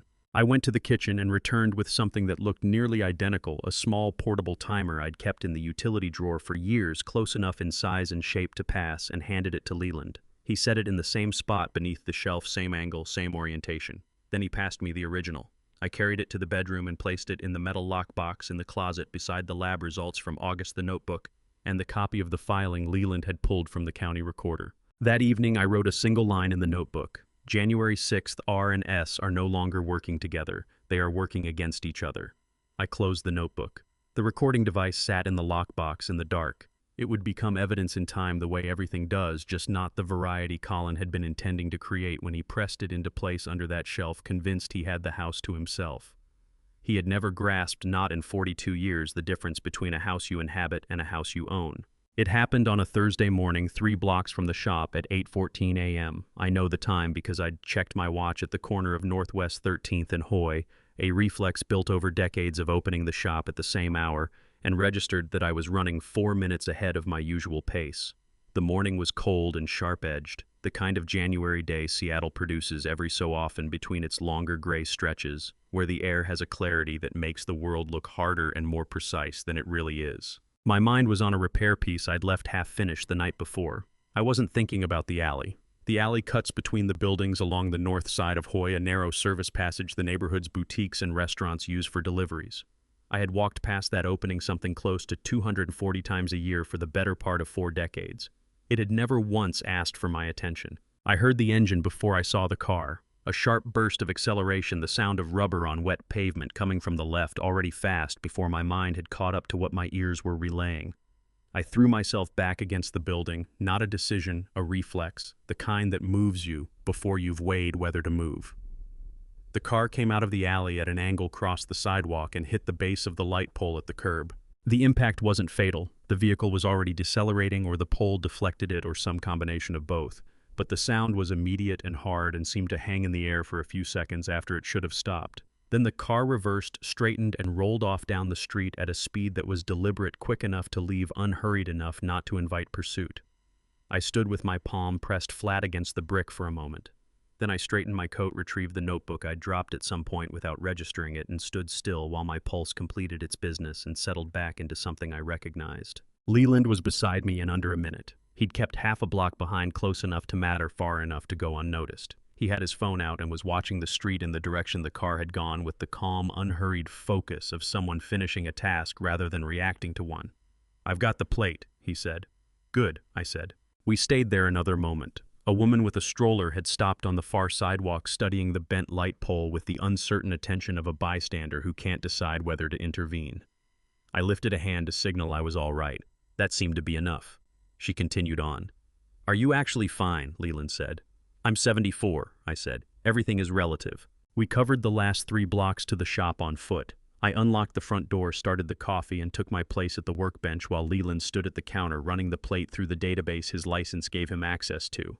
11 minutes. The registered owner was a man in his mid-30s, the same name that had surfaced when Leland traced the payphone number from December 27th. The line was now straight and documented Vivian's call, his number, his vehicle. I sat with that for a moment. Then I thought it through in order. Vivian had discovered the recording device under the shelf, or rather she had found the replacement. She was careful enough that she would have checked eventually, and when she found a device that wasn't the one she'd watched Colin put in place, she would have known at once that someone else in the household had been aware of what Colin had done and had chosen to use that knowledge rather than raise it. She wouldn't have known if it was me or Leland, but she would have known her window had narrowed. And she had done what someone does when they believe the exits are closing. She had pushed harder on the one move Colin knew nothing about. That evening, Leland went to find him. I didn't press Leland for the specifics of how the meeting was arranged or precisely how he'd framed things to the man. Those were the professional particulars of someone who had spent 11 years conducting interviews under conditions far more structured than a private exchange in a parking structure off the Pike Place Market area. What I knew was that Leland left the shop at 600 and returned at 9:15. And when he sat down across from me, he said the man had agreed to give a full account to federal investigators in exchange for Leland's recommendation that his cooperation be weighed in any proceeding that followed. "I was frightened," Leland said, which is the appropriate response to his circumstances. "What did she tell him to do?" I kept my voice flat because certain questions need to be put that way regardless of what's moving underneath them. "She told him the old man walked that route every morning," Leland said. "She told him it just needed to look like an accident. She said there was an envelope waiting if it worked and that she'd never met him if it didn't." I looked at the workbench in front of me. The repair piece I'd been thinking about that morning was still where I'd left it. A small brooch, a cameo setting that needed resecuring. Nothing demanding. I picked up the right tool and set it back down. "Call your contact," Leland said. Not a question. I went to the back room and picked up the landline. The number I dialed I had memorized 15 years ago during a period when Graydon Gems had been involved peripherally and entirely legitimately in helping federal investigators identify a network of fraudulent estate jewelry moving through the Pacific Northwest. The agent I'd worked with then had risen considerably within the organization, since which was either a promising sign or a complicated one, but his direct line still went through either way. He picked up on the third ring. I gave him what I had not. Everything, just the framework of it, enough for him to register the scope, the timeline, and the nature of the offenses. Wire fraud, mortgage fraud, a court filing containing material misrepresentations, a documented effort to arrange an incident involving a property owner, a cooperating witness already secured. He was quiet when I finished. Then he said, "Give us 3 weeks. I said, "You have exactly that. 3 weeks. I had 3 weeks to ensure there was nothing left open to reasonable doubt.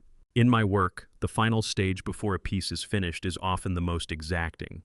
Not because the remaining steps are the most technically difficult by that point, the hardest choices have already been made, but because the margin for error has compressed to nearly nothing, and every decision carries the full weight of everything that preceded it. You move with care, you check twice, you don't rush what cannot be undone. The 18 days between January 10th and the 28th had that same quality. Leland spread everything across the work table in the back room of the shop, the one surface large enough to hold what 18 months of meticulous work had produced. I had closed early each day that week, drawn the front blinds, and in the particular stillness of Graydon Gems after hours, we went through it all one piece at a time. The financial records first. 18 months of transaction data from 4 intermediary accounts tied to Collins Property Development Partnership funds, moving in carefully measured increments. none large enough on its own to trip an automated review, all of them traceable with sufficient diligence back to a single source. The total across 3 years, $380,000, moved in a pattern consistent with laundering the proceeds of wire fraud under 18 U.S.C. Section 1955. Leland had the original account documentation, the transfer records, and a forensic summary prepared by a financial analyst he'd worked with before, a woman who had spent 12 years at the IRS before going into private practice, and whom Leland said would go through the numbers twice and had described them as unambiguous. The mortgage filing came next. The documents from King County, the application, the forged signature, the lion recorded against Graydon Gems without my knowledge or consent. Leland had obtained certified copies from the public record. The original signature comparison would be handled by the FBI's own document examiners, but Leland had already had a handwriting analyst assess preliminary photographs. The finding was unequivocal. Then the trust documents. Elliott's irrevocable trust had been established in 2018, seeded initially with $200,000 and grown since through careful stewardship. An irrevocable trust, as the name makes plain, cannot be modified or drawn from without the consent of the trustee. In this instance, a trust officer at a Seattle institution who had been appointed at the time of establishment and had no record of authorizing any withdrawal. The withdrawal of $140,000 across 14 months had been authorized by a signature that was not the trustee's. Colin had needed the money and had found a way to take it that he apparently believed would pass undetected until it no longer mattered. It had not passed undetected. That one, Leland said, setting the trust file on top of the stack, is the one that will matter most to a jury. I understood what he meant. Wire fraud and money laundering are financial offenses, significant, prosecutable, but abstract in the way figures on a page are abstract. A grandfather's trust established for his 10-year-old grandson drawn down by forgery over 14 months, that is not abstract. That is something a jury can hold. The last piece of evidence was the one Colin had furnished himself. The recording device he'd pressed beneath the shelf in my living room, the one Leland had swapped for the timer from the utility drawer, had been running for 6 days before Colin retrieved it. In those 6 days, it had captured 3 calls Colin had placed from that room when he believed the house was otherwise empty. One of those calls was to Oberon Quelch. In it, Colin discussed the December 30th declaration, characterized Vivian's role as primary and his own as peripheral, and mentioned near the end, voice dropped, that the situation with the old man may require a different resolution than we originally discussed. Washington is a 2-party consent state. Recording a private conversation without the knowledge of all parties is a criminal offense. But Colin had placed that device himself in my home without my consent, and I had done nothing beyond preserving what it had already captured. My attorney, whom I'd quietly reached by phone in the second week of January, confirmed the recordings were usable. The device was Colin's. The placement was Colin's. The conversation had taken place in my residence. Whatever evidentiary difficulties might surface, they belonged to Colin to untangle. We met with the FBI on the afternoon of January 25th, a Sunday, in a small commercial office suite inside a building on 2nd Avenue that I suspected served precisely this function and nothing else. The agent I'd spoken to by phone was present along with 2 others. Leland brought the files in a document case. I brought the recording device in a sealed envelope. The meeting ran 2 hours and 40 minutes. Mostly they asked questions and Leland answered them, and I answered the ones that required me. At the end, the senior agent, the one I'd spoken to 15 years ago, who looked measurably more worn than I remembered, told me they had enough. "We'll need a few days for the warrant process," he said. "Federal judge, probable cause, affidavit, standard procedure." I told him I understood. On the evening of January 29th, he rang the shop's landline. The warrants had been signed. The operation was set for the 31st. "We'll be outside," he said. "When you're ready, when everyone is in the room and the recording is running, turn on the porch light.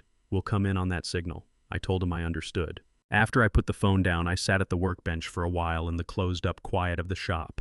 Outside, the streets were dark and wet, the way Seattle streets are in January. The glow of the street lamps turning the pavement into something that looked like it was meant for a different purpose entirely. I reached behind the reference books on the shelf and took down the small box. I set it on the bench and opened it and lifted out the rough diamond resting on its square of dark velvet, the stone Clifford Fentress had handed me in a paper bag 25 years ago.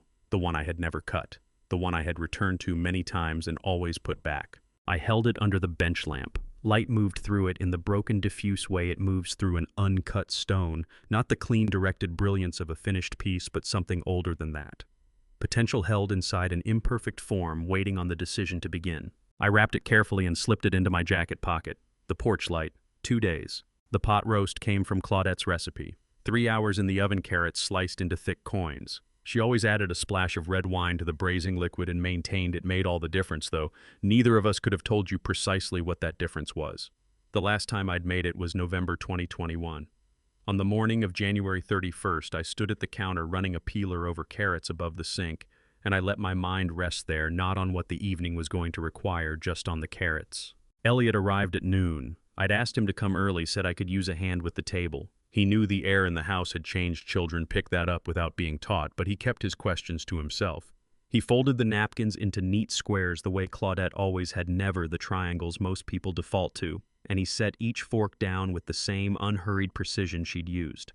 When he'd finished, he stood back, looked at the table, and then looked at me. "Do you want me to stay in my room tonight?" "Yes," I told him. "I'd appreciate that." A single nod. No pushback. Nothing further.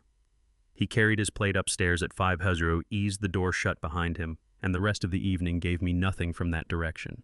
That child grasped more than I ever adequately acknowledged. Leland had been there since morning. He'd taken the armchair in the living room, the one with sightlines down the hallway, and straight to the front door with a cup of coffee and a folder he never opened. He wasn't making himself scarce. If anyone wondered, he was a friend waiting out a paint job at his apartment. We'd settled on that beforehand. No one was going to wonder. Colin and Vivian came through the door at 6:15. Oberon Quelch followed 12 minutes behind them alone, coat over his arm, nothing else. He made his usual survey of the room, taking inventory, placing people, and then settled at the far end of the table with the composure of someone who had not yet revised his sense of how this evening was likely to go. For a stretch, dinner behaved like dinner. I brought the pot roast to the table. I filled the water glasses. I raised the subject of a property near Lake Owego that Colin had mentioned back in November, and he spoke about it at some length with the well-oiled ease of a man who had fielded the same question in his own head many times. Vivian worked through her food in silence, her fork tracing small measured paths across the plate. Oberon Quelch offered a compliment on the meal, then offered another one. I thanked him both times. By 7:30, most of the plates had been pushed back. I set my fork on the rim, raised my water glass, took one deliberate swallow, and returned it to the table. Then I reached below the tablecloth on my side and brought up two things: a compact recording device, the same one I had lifted from beneath the living room shelf 3 weeks prior, and a manila folder with enough bulk to announce itself. The room went still. "Before we discuss anything going forward," I said, holding my voice even, "I want everyone to hear something." Oberon Quelch's gaze tracked immediately to the recorder. Colin's jaw moved in a way that was almost invisible. Vivian dropped her eyes to her plate. I pressed play. The recording was from early January, a coffee shop on East Pike Street. There was background noise of the kind that gives voices an unusual carrying quality. Colin's voice came through without difficulty. Oberon Quelch's came through better still. What the two of them discussed in a tone that was neither hurried nor guarded was the mechanics of restructuring a set of documents, specifically how to arrange that a third party would bear the principal liability for a sequence of financial decisions. That third party was Vivian. Her name never appeared in the conversation, but the description was precise enough that no one sitting at the table entertained any confusion about who was meant. Vivian lifted her gaze from the plate. She fixed it on Colin. Colin kept his eyes elsewhere. The recording ran 4 minutes and 17 seconds. When the sound cut off, I didn't fill the space right away. I gave the silence somewhere to land. Then I opened the folder. "What you're looking at are certified copies," I said. "King County records, bank documentation, and the instrument establishing an irrevocable trust for a minor beneficiary. The trust was seeded with $200,000. $140,000 of that was pulled out over 14 months on a signature that was not mine and had no court authorization behind it." I pushed the folder into the middle of the table. "There is also a log," I continued. "A traced phone number, the name it led to, and a signed and witnessed statement from the person who offered his full cooperation to federal investigators in exchange for consideration." I held my attention on Oberon Quelch. He had the look of a man who has just finished counting the ways out of a room and found the number lower than expected. "The driver," Vivian said, not a question. "The driver," I said. The silence that followed had mass to it. I got to my feet the way a man of 74 gets up from a table, with intention, not with speed, and mentioned that I was going to the kitchen for more water. My glass was in fact empty. I held the glass under the tap, and on my way back along the hallway I extended my hand to the switch beside the front door and pushed it up. The porch light came on. I came back, put the glass on the table, lowered myself into my chair. We waited 30 seconds, near enough. The front door swung inward from the outside. Two people crossed the threshold, identification already out, their manner quiet and professional, their words carrying the settled weight of people whose authority is on paper and who know it. They announced themselves, they stated their business, they were orderly about it, they were complete. I remained in my chair and watched it unfold. On the table between the recorder and the folder and the half-full water glasses, Claudette's pot roast had gone cold. She always said it came back just fine with a little heat. Colin went first. From my seat at the dining table, I caught the front door, footsteps crossing the porch, a car door closing. Vivian followed a few minutes on. I didn't turn to watch. My eyes stayed on the table, the glasses, the device, the folder, the untouched food. Oberon Quelch had been walked to a different vehicle before either of them. That was how it went when charges crossed jurisdictions and the attorneys weren't going to be the same ones. The clock on the mantel showed 9:47. Leland had taken up a position in the doorway between the living room and the dining room, hands pocketed, gaze on the street through the front window. He didn't speak. There was nothing left at that point that especially needed saying. Then the stairs announced themselves, not all of them, just the second step down from the top, the one that had been speaking since 1986 that I'd never repaired because Claudette told me she wanted to know when someone was on their way down. One step placed carefully, then one more. Elliot came into view at the foot of the staircase, standing in his socks and the navy hoodie with the unraveling hem that he wouldn't let me take away from him. He looked at me. He looked at Leland. He looked at the front door closed now and at the shape of the room with certain people missing from it. "Grandpa," he said, "is it over?" I crossed to him and sat down on the third step up from the floor. The wood held the cold. I hadn't occupied those stairs since Elliot was 4 years old and still needed someone beside him to make it down. "The worst of it," I said. "Yes." He sat with that the way he sat with most things, working it through from all sides, not hurrying. "Okay," he said. We stayed on those steps for a while. Leland moved quietly through the living room, collecting his things, making the space ours without being prompted. At some point, Elliot's head came to rest against my shoulder. My arm went around him. We didn't add any words to that, and we didn't need to. That was enough. There are moments when that is precisely enough. February 1st arrived gray and without ceremony. My attorney was Rowena Taft. She had handled my business affairs going back to 2008, economical, with language exact in her thinking and price to match. She appeared at my door at 9:00 carrying a leather briefcase and her own thermos of coffee, which I valued more than I made clear. We went down the list. The mortgage came first. The federal charges against Colin rested in part on documented fraud and how the lien against Great and Gems had been obtained, a signature that wasn't genuine, a notarization that hadn't happened as recorded, a bank trail that didn't survive examination. Rowena would move to have the deed of trust voided through the King County Circuit Court.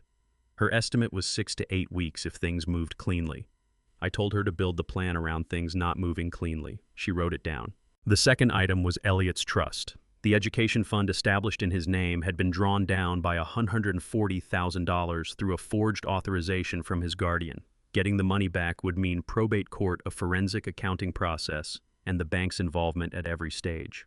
Rowena said I shouldn't count on it being uncomplicated. I told her I'd given up counting on things being uncomplicated somewhere around July.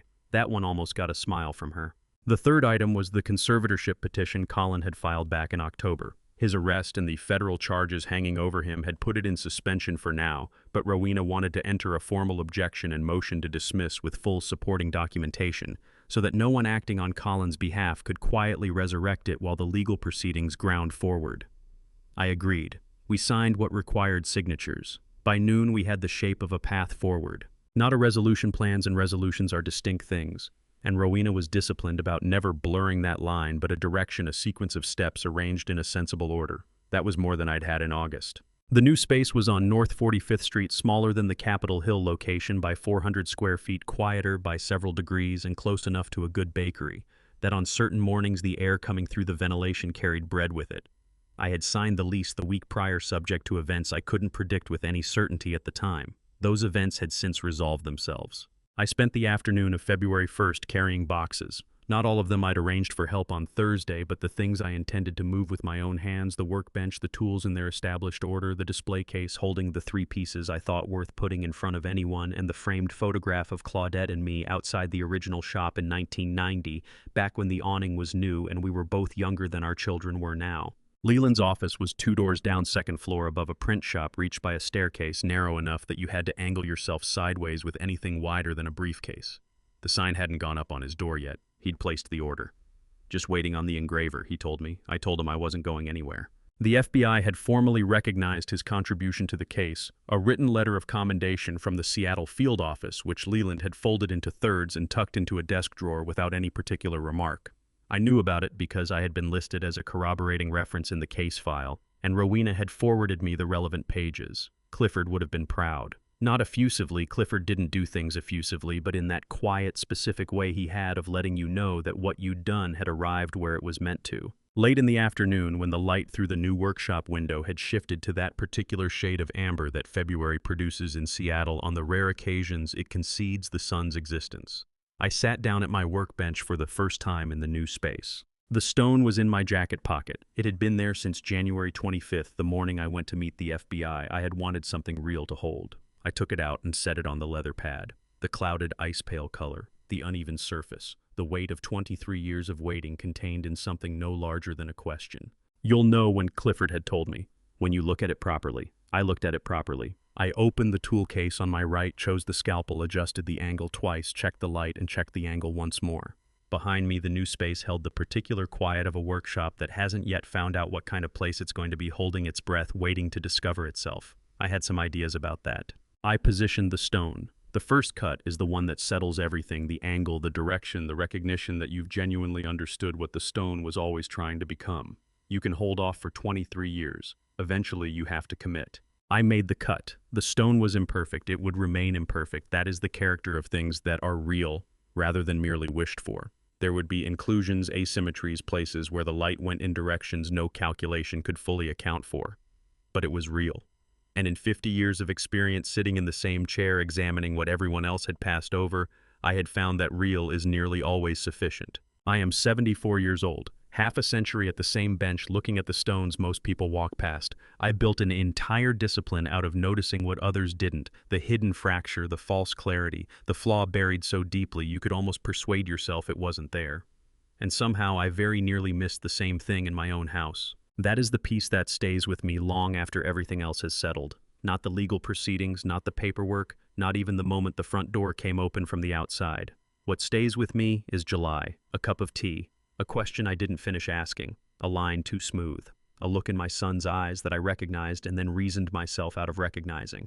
The signal was there, I saw it, I just told myself I required more time, more certainty, more evidence before I had earned the right to trust what I already knew. Don't do what I did. If there is anything in this story worth keeping, let it be that. The people who intend to take something from you seldom arrive wearing that intention. They arrive with warmth. They come bearing concern. They reach for words like planning and care in the future, and they deliver them in the same register you've heard your whole life, which is precisely what makes it so hard to hear what they're actually saying underneath. Pay attention sooner than I did. Honor the instinct that tells you something has gone wrong even before you can account for why. Build your evidence carefully without announcing it. And when the moment comes, and it will come, be ready. This was never about anger. I want to be clear on that. What I built here wasn't constructed out of bitterness or any appetite for suffering. It was built on patience and precision, the same discipline I have applied to every stone I've ever worked. You don't force the line, you find it and then you commit. That is what I did. I waited until I understood the full shape of what I was facing. Then I moved with everything I had. I believe that what is hidden does not stay hidden indefinitely. What is done in the dark has a way of finding its way into the light.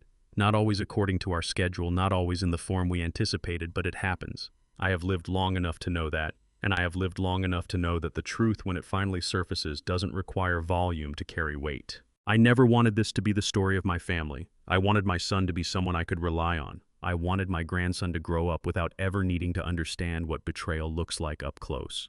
I wanted Claudette to still be sitting in the chair by the window telling me I was making it all more complicated than it needed to be. But this is the story I was handed, and I chose to hold it with both hands, carefully, steadily, the way you carry something that cannot be set down carelessly. Elliot still comes to the shop after school. He still takes the same small chair in the corner. And last Tuesday he glanced up from his sketchbook without any particular setup and said, "Grandpa, I think you're pretty good at your job."